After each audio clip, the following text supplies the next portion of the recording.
Once again, C2627 bound for Davao, please be informed that your gate assignment has been transferred to boarding gate number 11. Once again, gate number 11. May we request all departing Davao bound passengers on AirAsia flight Z2627 to please proceed now at gate number 11 and stand by for your flight boarding announcement. Thank you.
Ilang oras pala yung pupuntahan natin mula dito?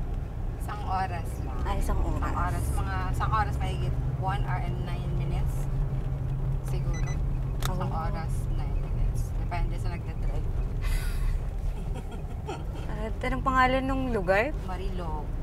Ang Marilog ba ay isang barangay o isang... District. Marilog district. Within the city limits pa rin naman yan. I mean, city pa rin yan. Davao City pa rin yan.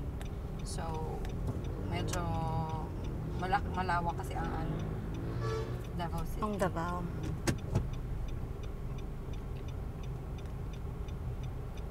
Malamang itong mga gulay na ito galing doon. Kasi pag yan ang tawag ng fern kasi yan pako. Oo. Sa taas, pako din ang tawag namin dyan. Tapos malamig lang yan pwede. Oo. Tumutubo sa malamig lang talaga. Oo, mostly. Tapos ginagawang yan, sarap niyan pag salad. Alis. Sino pala yung imimit natin sa Marilog? Yung IPMR ng Matigsalog.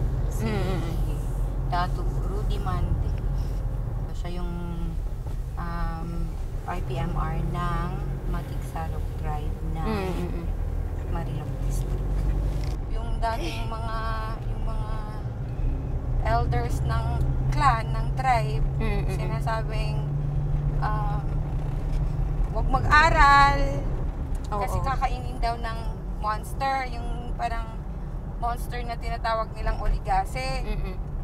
Maraming bata na hindi nakapag-aral. Siguro mga around, let's say 90s, 80s, ganyan. Maraming hindi nakapag-aral kasi daw kakainin ng oligase monster. Kamusta naman ang pag-preserve sa forest dito? I think for the DNR, they're trying their best. Kaso lang, wala kasing pinabatas. They try. Tapos yung pero pag may mga malalaking tao ng nagka-cover. Oo. Ano na, hindi nila mai-implement.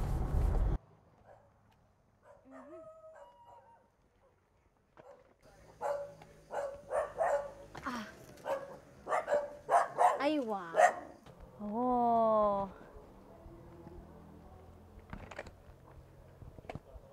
Masarap yung corn. Tsaka combination ng ano. Para rin din siyang... 60-40 ng ano, ng native coffee and corn. Tapos they do that by hand. Ay, wow. Ganda naman. Oh, wow.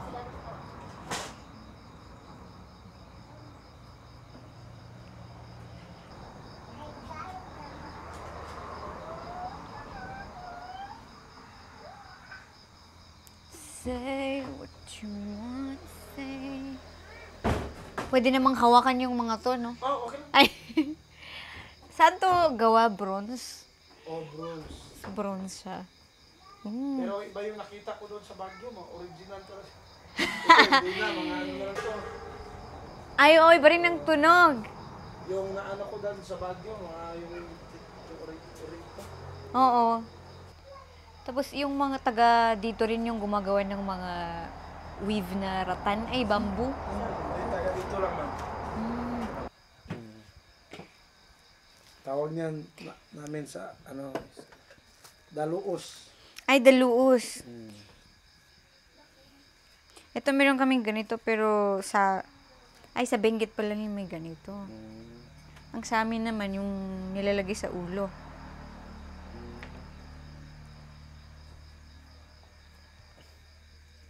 Ganda. Sa inyo yung ano? Marami yung mga tribal ano doon sa inyo? May mga similarities din naman. Pero dito ang gaganda ng mga beads nyo eh.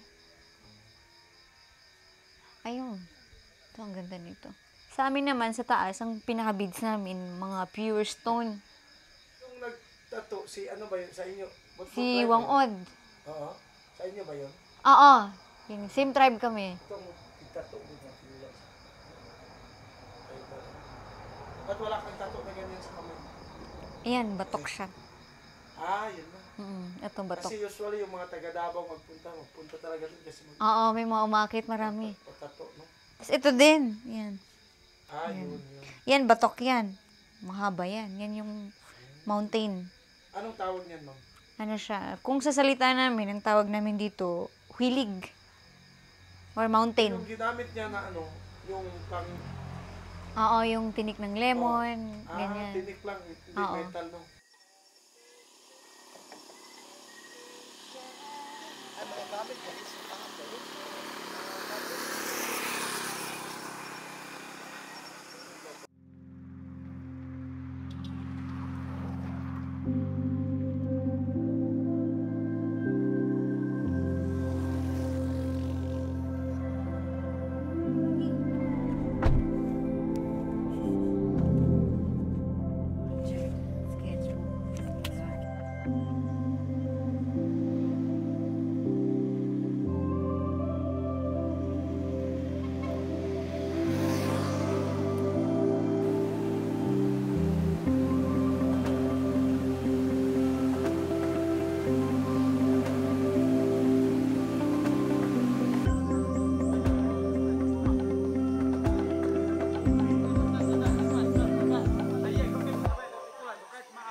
Ako nga pala si Amin.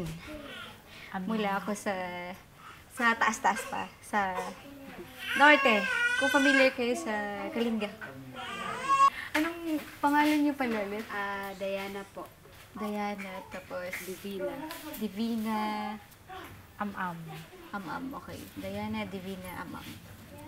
Ay, yung sa amin, sa tribo namin sa taas, ang namamahala, elders. Pero dito sa inyo, dato. Pag naging dato ka kasi, ang nag-ano sa'yo is yung community. Depende kung ano yung mas malaki ka na, may malaki ka naman contribution sa community, kaya ka nagiging dato. So, usually nagiging dato yung mga matatanda na. Okay. Hindi siya ipapasa. Kumusta naman ng pag-aaral ng mga tao dito? Yung iba, medyo murag ka nang naglisod po ng uban ba kay ang uban ba walay walay ikagasto sa una. Ano pang gasto? Pero ang uban murag kaya-kaya nila kay murag na ay mga kuan. Pero sa uma lang po sila kuan para sa ilang kuan. Ilan na ang mga tapos na sa kanilang mag-aaral? 6 ba ta? 6? 6 to start Ikaw? ulit. Pero okay na ba? Okay naman. Ika 7 ka ta? Mga 7.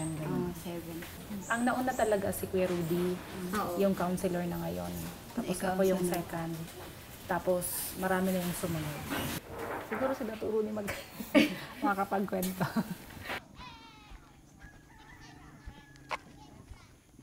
Nag-working ako from first year high school. No? Nag-working na ako kasi hindi ko talaga kaya magpaaral ng sarili ko. So, kailangan yung sarili ko ay magtrabaho para may ako sahod, then mabayaran ko yung dapat bayaran. So, escape ako, nagtrabaho ako sa isang Cebuano.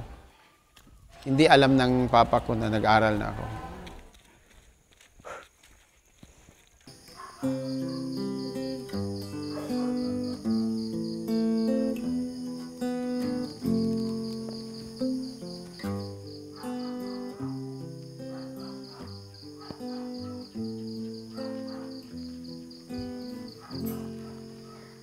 Hello po, magandang gabi.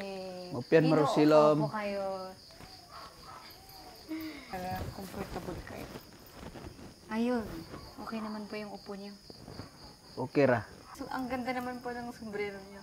Kining tangkulo ang makasuot ani ang mga dato ra. Nya kanang nakahusay na ko na mga problema.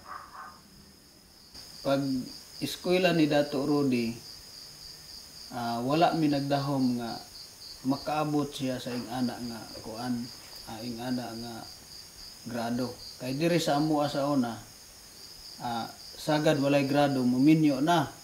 Nya ikaduha, bisag maka kuan lang og grade 2, grade 1, magminyo na, wala na problema. Kay 12 anyos to 15 anyos o ubos pataas pa ana, minyo na tagpila ang anak. Pero si Dato Rudy nagporsige gyud siya pag-eskwela kay naa siya'y pangandoy sa iyang kinabuhi. Bisan sa kalisod sa among lugar. Unya layo ang among eskwelahan sa una diri kay wa pa eskwelahan diri didto pa sa Tamugan. Nagbalik siya sa lugar, wala pa nagpadayon og college niya. Nagbalik pa diri kay nagtudlo og literacy program. Pagpabasa sa mga tigulang, unya daghang mga tigulang, pila ka mga 500 ka mga tigulang ang iyang natudloan sa literacy program. Tudlo siya nga ang programa sa literacy, makasulat, makabasa ug makabalanse. Gilibot niya ning lugara. Kini mga bukid yaning gitkuan niya. Gitudloan niya mga kuan og sulat sa ilang ngalan. Unya mautong mubaligya og mais. Kananglit nagbaligya ang tigulang og mga 50 kilos unya tag 5 ang kilo. Sumotoy gitudlo gito niya. Dito nalipay ang mga tao nga ingana di ay nga kun naay grado kay siyempre nakabalik man siya pagtudlo. Miabot ang panahon nga mubalik siya sa syudad para sa pagpadayon niya pag-eskwela sa kolehiyo o college. Kadtong pag-eskwela na niya og college nang dito mi tanan magsuon, pamilya na ami dito. Ang gikasubo sa among papa kun mo graduate daw si Dato Rudy nga dili na mo balik sa among lugar kay dito na sa syudad. Pero dili di ay mautong iyang panglantaw nga mas dako noon ang iyang nahimo nga nakatapos siya og kuan college unya. Sa pagpasok pa lang daan grabe nang hilak sa akong papa ug kami kay ingon pa sa among papa nga makahimo po di ay ang lumad o tribo nga muing ani kanang musuot og tuga unya kanang mo graduate kay wala man sa tribo ba nga makaabot sa ing ana nga kuan sa ilang pag-eskwela. Kaya nawala yung galit nila. Oo. Oo.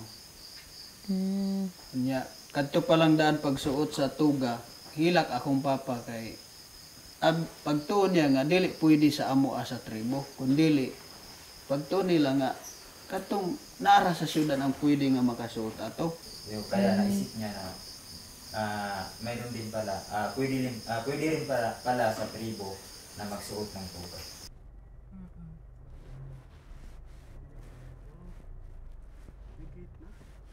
Oo nga. Dali, kukunin ko yung susi. Bakit itong asyenda? Charot. Ayan na. Ang galing. May lumi. Okay.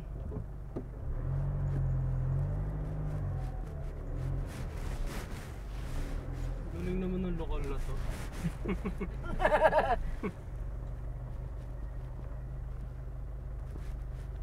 The planting activity.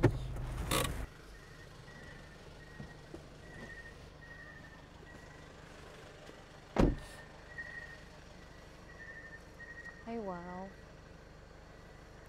Narinig ko na yung mga kuliglig. Grabe. Mas thick yung forest nila dito.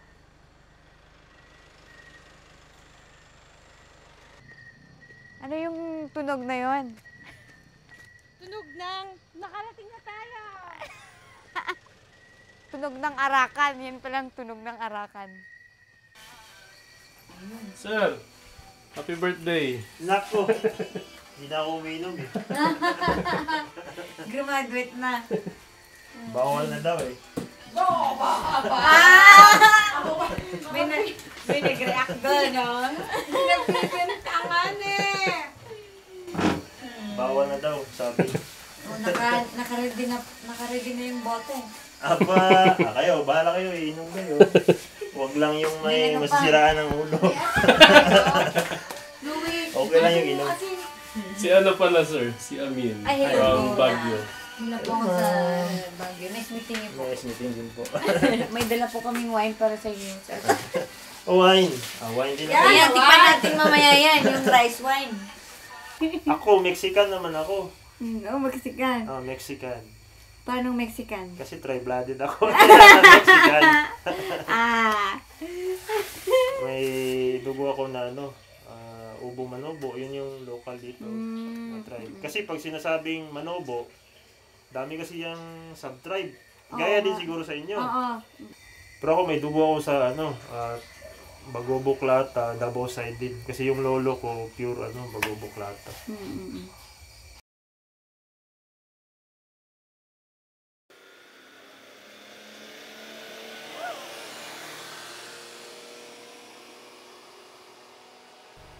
Dito pala presence ba yung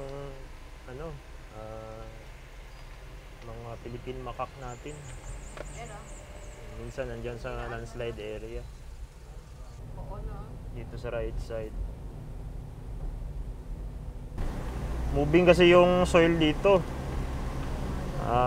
May presence ng tubig sa ilalim. Kaya madaling ma-erode yung lupa. Kaya kung pansin nyo yung daanan natin, medyo kahit bagong gawa, nasisira. Isa sa mga problema namin dito sa Arakan is yung mga during the pandemic, maraming mga resort na na ipatayo. Pandemic resort ang tinatawag. Oo.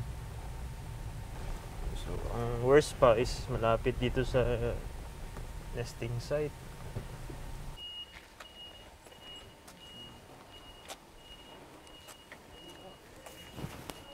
Daming saging, oh.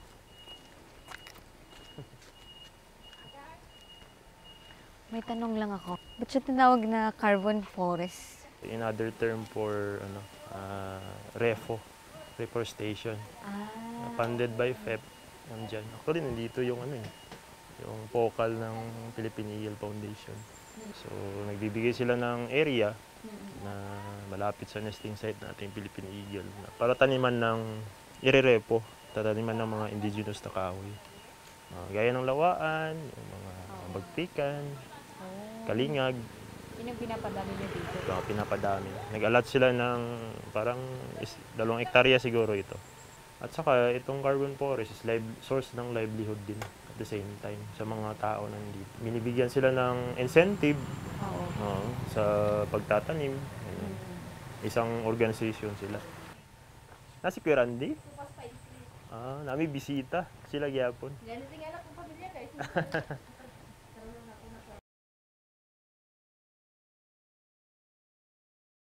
Si Kuya Randy, isa sa mga natin. Yung masigasig sa environment. Ay, wow. Yun ang kailangan natin ngayon.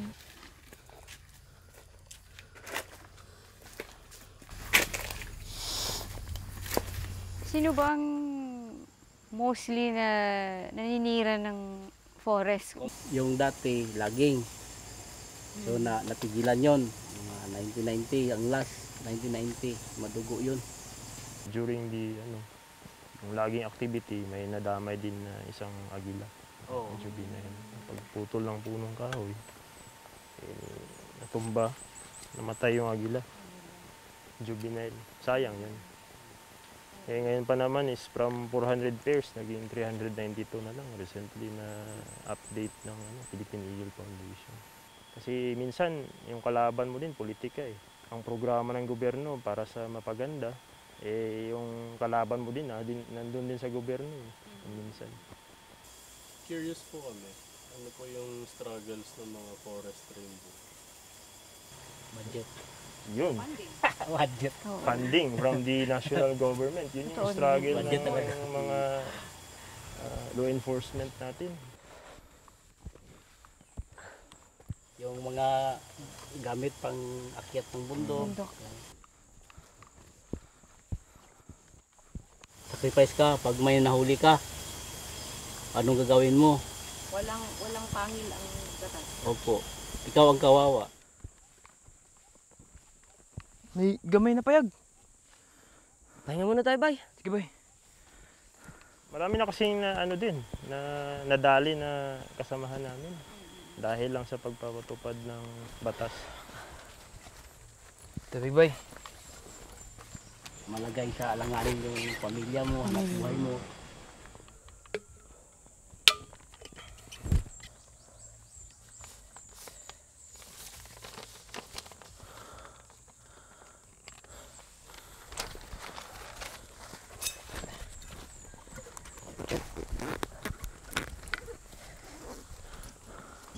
Ang ganda, ang lalaki ng mga puno. Ito na lang kasi ang hindi napasok ng laging. Laging road na dyan. May laging road na dyan. Kasi kung aabot pa to dito, wala na to. Wala na to, tapos wala nang makukunan ng tubig. Mahirapan yung arakan. Number one, pa naman yan, problema is tubig. Kahit sa Luzon, di ba? Tubig. Kaya dapat bigyan talaga ng diin yung pagprotekta sa kalikasan. Kaya sabi ko nga, konti lang yung nagmamahal sa kalikasan. Marami yung gumagamit, konti lang yung nakaka-appreciate. Kahit ancestral domain yan siya, primary nagmamanage pa rin yan is yung DNR. Kasi yung ancestral domain nasa timberland o yung tinatawag nating forest land. Dapat may sarili silang conservation area, kumbaga. Na doon lang, kung may mag-hunting activity sila, doon lang. Hindi nila lagpas. Binigyan sila ng oportunidad na mag-manage ng ancestral domain. Ang problema lang din, kasi nga, because of poverty and politics again, ginagrab yun ng mga kapitalista. At saka yung may mayayaman, may pera para bilhin. At ito namang si IP, gusto rin. Kaya minsan, nasasayang yung batas ng April Law. Kasi imbis na may ancestral domain, wala na. Kasi binibenta na nila. Sino na yung may-ari dyan? Iba na. Kaya sabi ko lang, mabait lang yung gobyerno.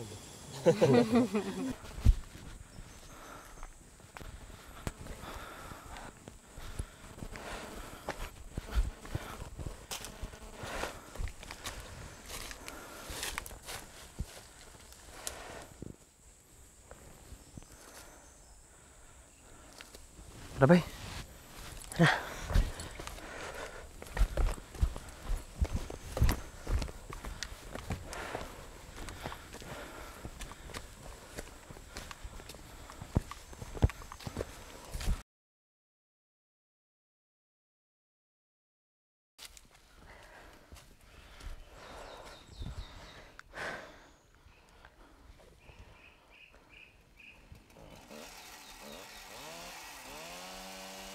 Pinagkakating bay.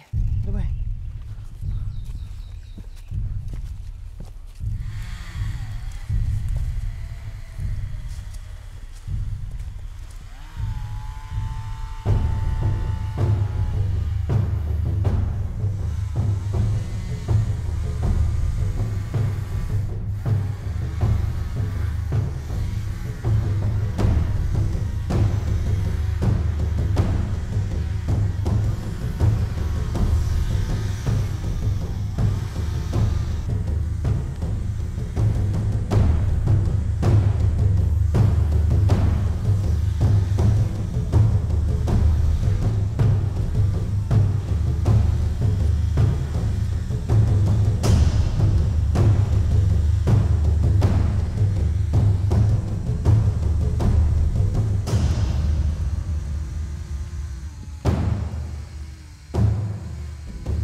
Ano bang pinaka-worst na situation na nangyari sa'yo between the community na misjudge ka nila dahil sa yung trabaho mo, dahil sa work mo? Isa yung nakwento ko kanina, no? Yung na-misjudge nga. Kasi itong Mount Sinaka is protected area o forest reserve under municipal ordinance. So nadaanan ko lang. So pagtingin ko, wala na yung reservation area na clearing na. So ginawan ko ng report, sinabit ko, nag-submit ako ng copy sa community. Tapos na-misjudge nila kasi iba yung interpretation nila. Ngayon, na-realize nila na mahirap pala mawalan ng forest. Kasi yung area na dati malamig doon, ngayon na nararamdaman na nila yung init. Okay.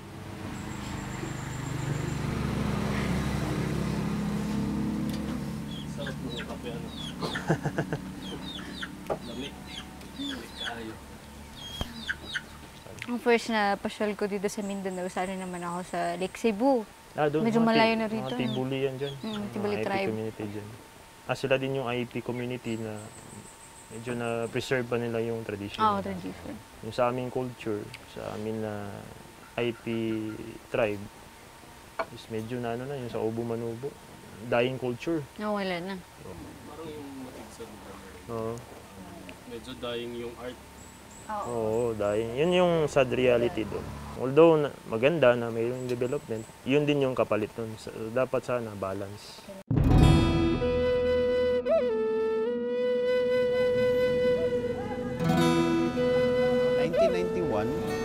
Ang tribal mission ay nag-start na silang nagtulong. So, pasok na sila sa mga tribal areas para magdala ng tulong sa farming, sa health. Talagang tinutukan nila. Pinapakita nila ang support lalo na sa mga families, ilang tribo na yung ignorance dapat eradicate yan. So, yun ang mga tulong nila. Holistic approach ang dinala nila.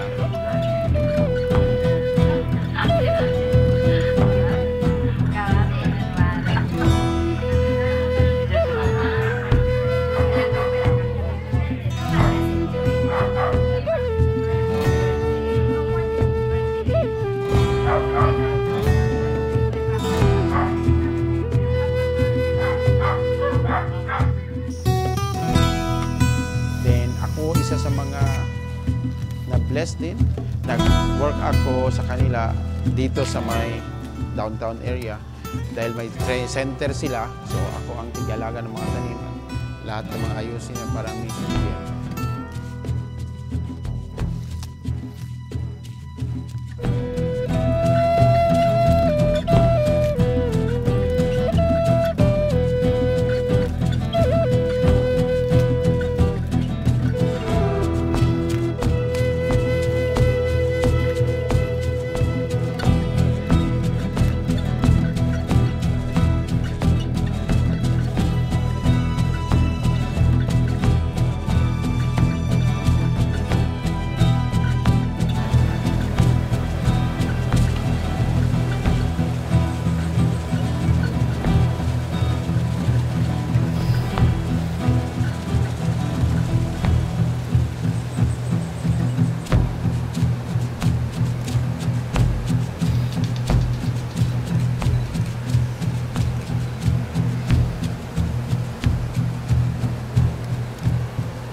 Repair sa process ng ano.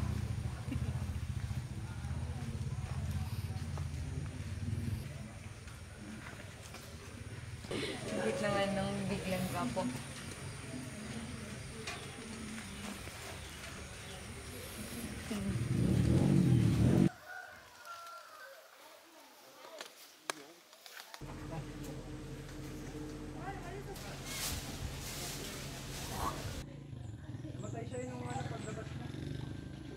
So may mga ano din kayo, may mga crafter din kayo? Meron din. Meron din? Baskets, yung banig. Oo. Ano pa? Ito, mga beaded works. Meron yan. Oo. Bracelets, headdress, mga ganun. Meron din. Marami namang gumagawa dito. Ay, hindi siya super marami kasi ano lang siya. Ano kasi siya, mahirap siyang gawin. Mahirap gawin. Kailangan siya ng tiyaga at kailangan mahal mo siyang gawin. Kasi ang liliit ng mga beads eh. So kailangan may pasensya kang gawin siya. Gina-train man sa una. Nagturo ako sa kanila dati yung ng mga designs. Nakalimutan. Nakalimutan niya na agad. Yung mga ano, mas mga nanay, mas may gusto doon. Mga ganun. Ay, oo. Kasi silang nakasali lang matyaga. sila. Matyaga. Si Ate Arlene din dito, marunong siya ng basket, banig, marunong siya ng mga beaded necklace.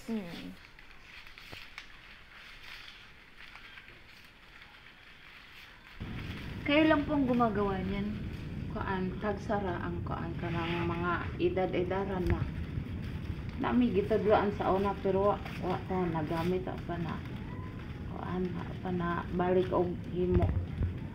Nakita ko yung ganitong tattoo din. Ano po bang tawag niyo dito? Kuan sa amo atangat tab. Ayun, patog. Gi-video naman ni kuan Kuya Pio sa una. Gihimo nga ako'y gi-interview primero sa katong Alagasi. Pwede ko ba bang mapicturean yung kamay niyo? Oo. Sa kamay din po ba lahat nagpapalagay ng pangutom? Oo, naako dire niya dire. Nanapod sa uman sa tiyan. Sa tiyan. Nya kung laki sa una ko anderes tutoy. Itato. Sukad naanay ko anamo ma'am kanang edukado ng mga ni kanang sunod sa amo ang kuan. Mga bata o anay ingani. Wala na. Kuan naman edukado na. Oo, kasi nakapag-aral na sila. May tinuturuan po kayong gumagawa ng banig? Oo, naamang pero basic pa sila karon mag-uma. Una ra og nay ko an kanang mo-order nga paliton nila una ra sila mahimo. Kung ing-aron na walay mo-order nga gamiton nila, dili ko sila mahimo. Magkano nyo naman binibenta yung isang banig? Kuan ma'am, kung single ka, napoy uban nga mga yung presyo nga mahal. Napoy ko ang kanang naiing anay banig na kanang murag mayo ipod nga kuan medyo may kuan ra ang presyo niya 100, 150 ano. Kay kuan ginasukod man nila ma'am ing ani isa kada nga 50. Kung duha di 100 na. Katoy patakaran nila pero ako kung kuan ako'y kuan gamay-gamay ang presyo.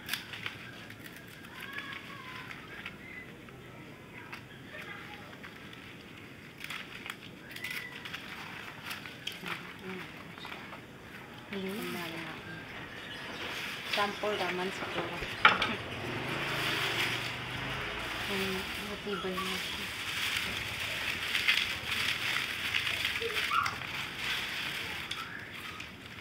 Hindi naman mahirap hanapin yung mga material. Oh, kung naakay gitanom po ni siya. tinatanim niyo. Nya, kintahay pareha nako nga wala ko'y gitanom paliton po nako. Ang tingani nako ay. Sa una ma'am do kuan lisod ang magpatato kay sakit na niya mo dugo ing ani ang kutsilyo nga himuon. Ya ana. Ginaganyan. Oh. Tapos, nilalagyan ng Uling. uling. Ay, hindi siya hindi siya rubber. Oh, dili. Uling siya. Rubber katong guma. Ay, goma. Oh, kuan katong anoos niya ang gamiton. Nakatoy anak sa man. Sakit. Hapdos oh. Hindi naman kayo malulungkot kung walang mga batang mag-aaral niyan. Kasi mahirap siyang gawin. Nagikuanan man na may sao nag-ingnan may sa kuan na kinahanglan daw tugloan na among mga anak para dili maputol ang among natun-an ing ani banig kanang basket para dili daw mawala ang among natun-an. Kapag kuan nila sa ama niya kabalo ng umban kanang nag-eskwela o pa sila katuon kay siyempre mo eskwela.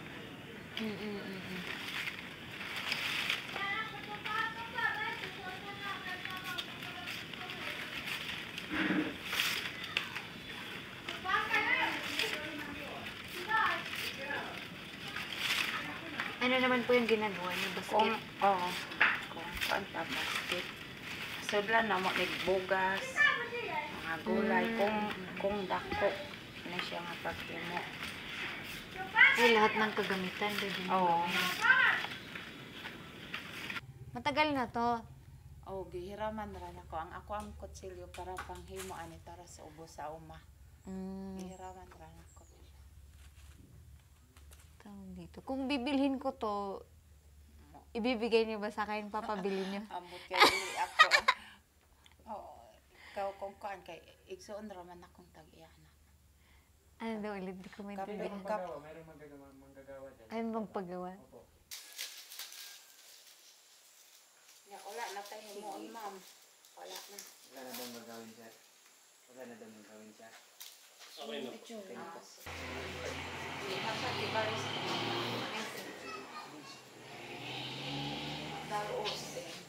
Ay, ganito mo na. Hawakan mo yun. Tapos, isang... Sandali.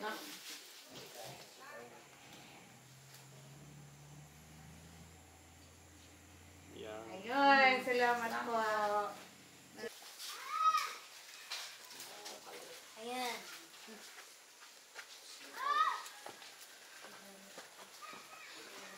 Bababal na po.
Hello po, good morning. Ay, hello! Good morning! Pasok ka! Pasok po kayo. Hello! Maayong buntag. Good morning. Maayong buntag, sad. Kamuwi na. Saan ka naman galing? Di sa sa bundok. Pinakabundok. Mahirap talaga. Anong pangalan niyo pala? Nini po. Nini. Lumaki naman kayo dito sa Matiksalo. Dito po ako nakaasawa. Actually, taga Bukidnon side. Eh, Bukidnon. Ano naman po yung ginagawa niyo ngayon? Pinagkakaabalahan niyo? Yung beads po. Patingin nga ako ng mga ginagawa mong beads. Marami akong nakikita Ito. beads na magaganda. Yung gusto magpaturo sa akin, tinuturuan ko. Kaya gusto din sila matutong gumawa nito. Lalo na sa tribo. Marami bang mga batang interesado naman na matuto? Dahil hindi lang din sa pinagkakakitaan ito. Kailangan talaga nila na sila mismo marunong gumawa nito. Ngayon may mga eskwelahan, may natayo ng eskwelahan, nag-aaral na yung mga bata. Marami ng mga tribo na nakatapos ng pag-aral. Sa tingin niyo, isa bang factor yun para maiwasan Oo. yung maagang pag-asawa ng mga bata dito? Kaya sa tribo sa Matiksalog, education talaga ang focus. Para ang mga bata, gusto talaga ng tribo gusto talaga nila na maraming nakatapos ng pag-aral ang mga tribo. Para hindi na sila kanang bulihin. Dito na to ilagay. Gusto ko yan. 3 colors lang po. Yung isa pa Dapat makatapos ako ng isang. Ay, ito maganda. Okay. Dapat matapos mo. Sige. Dito. O sige dyan. Ayan. Tapos itusok mo dito sa ilalim. Dito. Hindi. Ay, ilalim niya. Dito.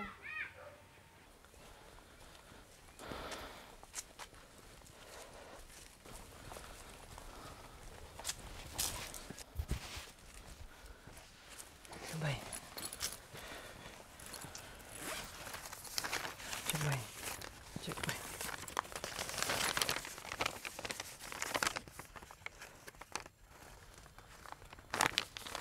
Sabay.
Parang ito yung flagship nursery site nila. Na ginaya rin ng ibang lugar. Ibang community. Masaya sa environment pag nagtatrabaho. Akala ko hindi ako magtatagal, pero akala ko gustuhan mo. Ano naman ang mas na-enjoy nyo sa Community engagement, community relation. Kasi nalalaman mo yung mga kwento na hindi mo alam sa baba. Tama. Ito pala yung gusto nila. Na in realidad, may programa tayo sa gobyerno. Pero hindi sila naririnig, hindi nakikita. Hindi sila nare-reach out. Maganda yung programa ng gobyerno. Kaso, hindi din lahat nabibigyan. Oo. Buti na lang may mga NGO na gaya ng Philippine Media Foundation. At nakaka-reach out sila sa community. Kahit weekend na, pupunta ka pa rin sa field. Kasi Para ano? masaya yung pakiramdam. Masayang makitang nag-grow yung kagubatan din. Oo, nakakatulong ka sa kagubatan. At the same time, nakakatulong ka din sa community. Pangin. Sorry. Ibahin natin. Oo, sige po. Ayan. Ay, malaki na siya. Mga pila bay? 5, okay na. Kuya Ran, anong size ng ito? Pating material, polyethylene. 2x4? 4x3. 4x3. Pagpikan. Pangit. White White lawan. White lawan. Green to. Okay. Tara. Next one. Ikaw lang siguro mag-lead, Kuya Ran. Sige. Yehey! Welcome sa Carbon Forest. Maganda! Daming saging.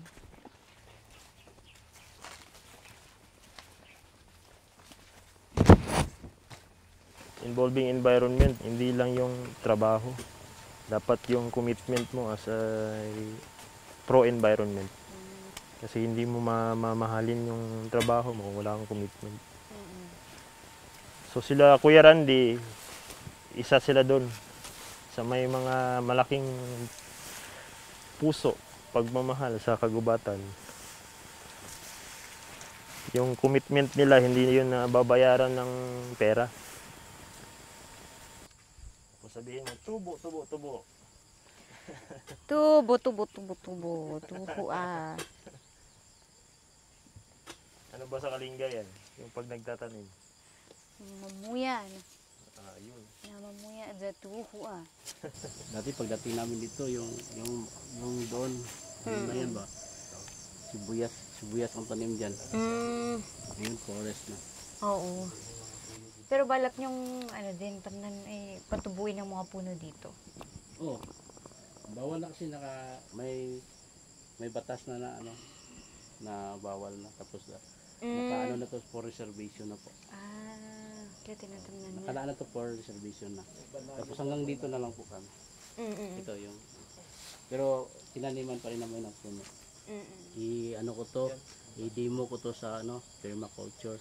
Patubuin mo yung mga prutas at kapuno sabay-sabay na sila lahat nabubuhay at namumunga. Ayun. Tapos ikaw rin, nabubuhay ka rin dyan. Pati yung wildlife. So may balance agroforest siya, agroforest. Balance po ng punong kahoy at ng agriculture. Opo, yung sinabi ko dati sa'yo pag interview mo, yun parang dahan-dahan ko lang na-realize. Parang doon na lahat. Oo, buhay kayong lahat ng sama-sama. Oo. Walang nasasakripisyo. Opo, yan. Tama.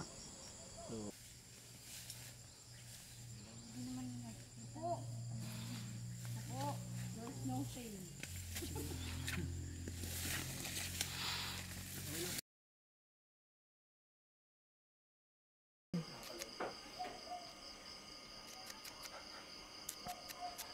Masakit po ba yan?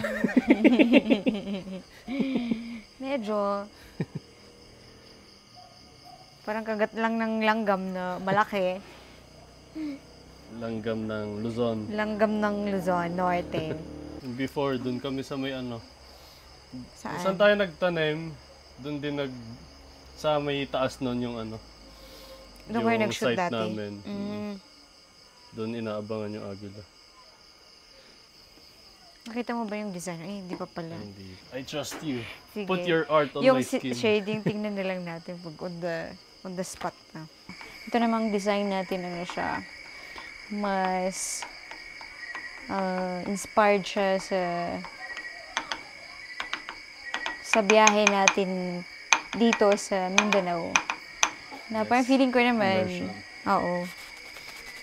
Pero feeling ko naman yung nakikita kong connection from this trip and connection din sa sa'yo at the same time. At sa ginagawa mo. Yung hope ko doon, sana yung mga yung mga scholars, sana may mag-take ng arts. Oo. Para i-continue yung arts. Arts and ano din. Kailangan nila ng documentation na sila mismo magsusulat. Kaya din nila ng mga anthropology na makagraduate sa kanilang community.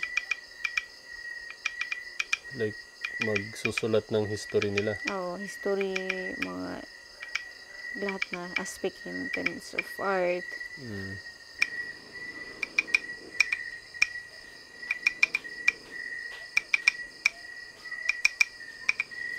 Kaya yun yung gusto kong gawin sa art ko. Kasi hindi nila ma-describe. Parang ako naman, gusto ko bigyan ng description yung Ologasi. In my own experience sa community. Yun yung gusto kong gawin din sa artwork. Isa siyang pala-isipan, isa siyang malaking barrier. Na yun, naging, ano din siya, tulay din siya at the same time. Parang yung barrier and bridge siya ng civilization at saka community. Although parang ang ganda rin ng layunin nila kung bakit sila nananakot ng gano'n na... Oo. Protection.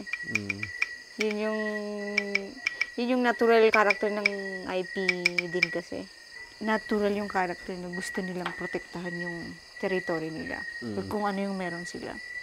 Ang impact naman sa akin nila Sherwin is about reviving the land and the life in a way na kailangan nating kumilos ngayon. Kasi kung hindi ngayon, kailan pa? True. Kasi alam mo yung kahit nararamdaman mo na may climate change or may marami ng forest destruction, alam mo yung nabubulag-bulagan ka lang or tamad ka lang bilang isang tao or ayaw mo lang tanggapin na ganito yung sitwasyon. Pero yun yung nakita ko na lesson din under kila Sherwin na parang there's no time kundi ngayon. Oo. Hindi lang natin na-meet sa trip na to pero yung ibang forest ranger natatakot na silang bumalik doon sa mga kung saan sila may ganong threats.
Ang pinaka-first na na-feel ko dito sa Arakan na siya, it's a perfect piece of environment.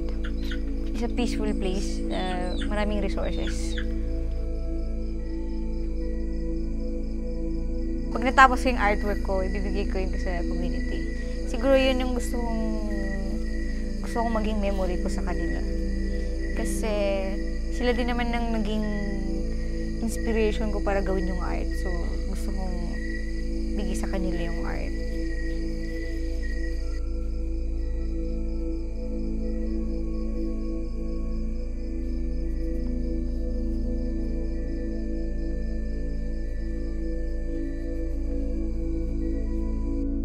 Amen! Naog na, makaon na kita! Sige po. Pababa na po.